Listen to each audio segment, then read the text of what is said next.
No melkein onnistui. Moikka! Meillä oli maaliskuussa tämä flunssalääkekeräys ja nyt vihdoinkin saatiin kuvattua ensimmäinen video niistä. Eli tässä on siis jämät siitä, mitä meille on tullut. Osahan niistä on lähetetty jo kauan sitten. Maaliskuu on loppukin. Eli tässä on osa, sitten täällä on vielä kokonainen kassillinen Turun Hansan Aavalta tulleita flunssalääkkeitä. Ja tässä on nyt ainakin Hangosta ja Eijalta tulleita.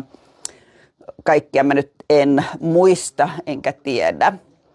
Mutta että kun niitä tulee autaukrainaa.fi palvelun kautta ja sitten eri tavalla tulee, niin ihan kaikkia en enää muistakaan, mistä ne on tullut. Ja Auta Ukrainaa.fi kautta tulee tietysti nämä nimettöminä, niin että me ei tiedetä lähettäjiä. Mutta jokaiselle lähettäjälle on se nimetön tai tunnettu, niin ollaan todella kiitollisia. Näiden avulla pysyy soltut terveempänä.